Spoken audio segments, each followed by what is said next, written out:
First, like introduction of interview. Welcome to a special episode of the It's My Job podcast, celebrating the 2 years for our podcast. This is Jose. I'm a transition student from Colorado, and my teacher, Miss Christine Dolly, is the podcast facilitator. The It's My Job podcast features blind or visually impaired students investigating important questions. This month, My Job podcast is completing 2 years online, totaling 25 episodes and over 600 minutes of interviews. In addition, this month is National Reading Month, a month to motivate Americans of all ages to read every day, regardless of your age or if you read Braille or not. Reading is a key component of education and professional development. So, to celebrate 2 years for the podcast, we compiled our interviewers share their passions and struggles for reading Braille. And today, we will share some of those highlights. In this first part of the episode, we will listen to adults who are still working on their Braille fluency because they see a lot of value reading their notes in Braille when giving a speech, to label items around the house, or simply reading a book for a little baby in their family. Now, let's listen to this first part. Things like that, but I was not a Braille user at all through high school or even through college. I really didn't pick it up, and I'm not super fast at it now, but when my niece was born, I was working at Western Michigan University, and they have an O&M and Vision, a TVI program up there, and some students were looking for hours to teach Braille to someone, so I volunteered. And my niece was like 2, so I wanted to be able to read to her. Picked up my Braille skills a little bit more efficiently, later for sure. Yeah, I wish I had learned with Braille. I was sort of in that transition of Braille readers to more audio. I didn't have anybody that really pushed me into sticking. I know Braille, but if I had to order off a menu at a restaurant, I'd probably starve to death before I could figure it out. But I know enough that I can function, but I wish I had stuck with it so that I could read a book, or even I do a lot of public speaking, and to be able to read my notes fast enough that that it was more useful for me. I mean, I like to label things in Braille. I've been learning that recently as an adult, which is great. In the second part of this episode, interviewers are sharing their passion for Braille and the technology they use to read and produce Braille.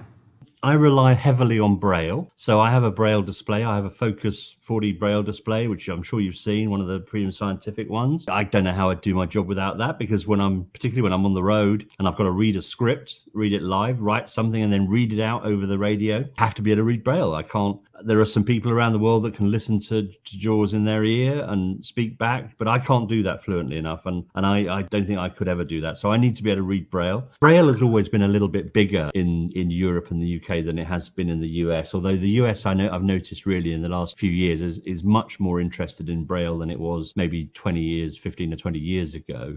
Europe was always kind of keen on Braille displays, whereas you didn't really have Braille displays in the US so much sort of 10 or 15 years ago, but that's changing.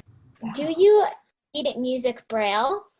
Yeah, I do read music Braille. I have to admit, I don't read all of music Braille. I know when I was in college, I would try desperately to read my piano music in Braille, but I just found it to be so challenging to try to memorize one hand and then memorize the other. So I didn't rely on music Braille for my instrumental classes, but I always use it, and I still even use it for just single line things, melodies, or I was actually a music education major in college. And then I started graduate work in choral conducting. So I always would use music Braille to Braille out all the parts for the music. Like when I was student teaching and directing high school choir, that was like soprano, alto, tenor, bass, I would write out each of those lines. And usually I would sing them into a multi-track recorder and kind of record all the parts so I could hear how they went together before I did the song with my students. So these days I don't have to do that so much, but like I was mentioning earlier, if I am learning a new song, or even if I'm, on a plane and I have an idea for a melody, but I can't record it because that would be super weird to start singing on the plane. So I'll just write out the music, and that seems to work really well. So I'm really glad that I know Braille music. It is very weird and very hard, but I'm very glad to know it. That's really cool.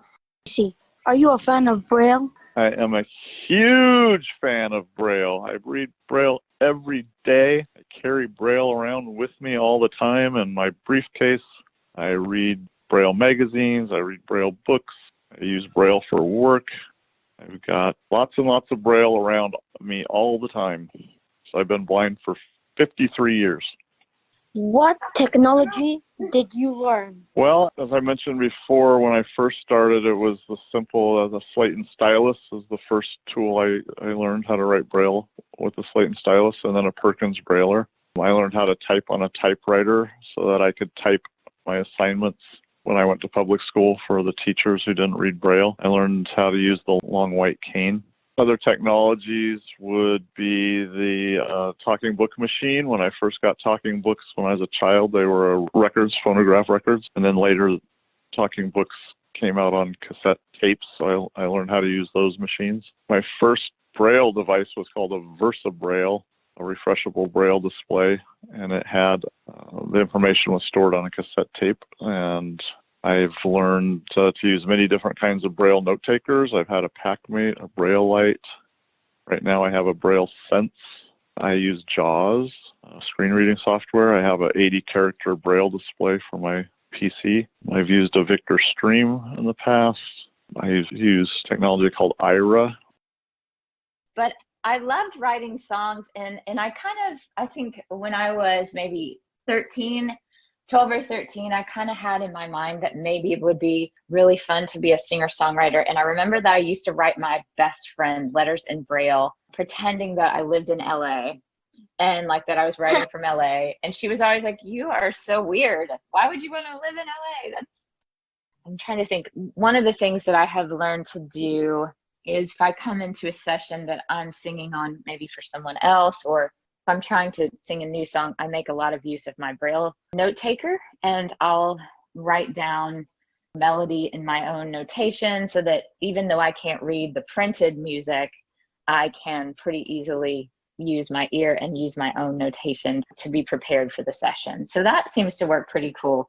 I used a Braille printer, and what I especially used that for, if I had to edit lengthy legal opinion, which we were required to produce for legislators, it was a lot easier to also have a Braille copy of it that I could skim back and forth. And then, although I edited the email itself, the Braille copy made it much more easy for me to analyze and determine what I wanted to do with it. The Braille embosser was helpful in that area of my work. When I have the Orbit reader, which is really cheap, but I use it for taking notes, especially when I'm on the phone with somebody and I need to get information for them because it doesn't make any noise for them to hear.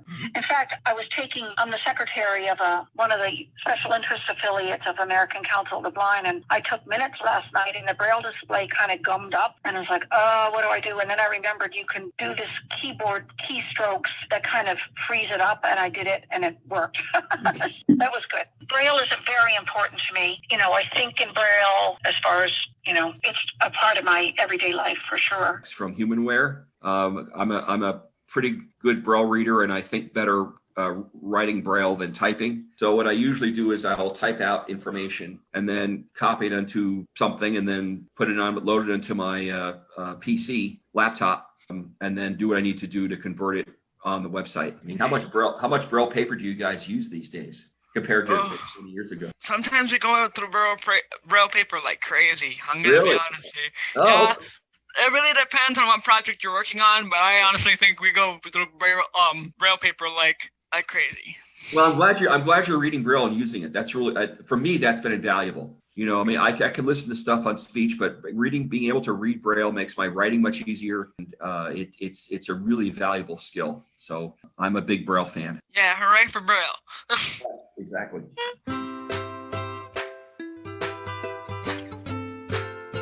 Newslight, how to contact us. Hi, this is Jose again. Thanks for listening to the special episode of the It's My Job podcast. What do you think? Do you read Braille? Would you like to learn Braille? It's never too late. You can share your thoughts by email or our Facebook. Our email address is askitismyjob@gmail.com. Again, that's askitsmyjob@gmail.com. Spaces and no apostrophe. Are you new to the It's My Job podcast? If so, welcome. We want you to know that you can find us on Facebook. Just search for It Is My Job. Each of our episodes is on the Perkins Path for Technology. Check us out and leave us a comment at perkinslearning.org/technology. And finally, the It's My Job is also on YouTube.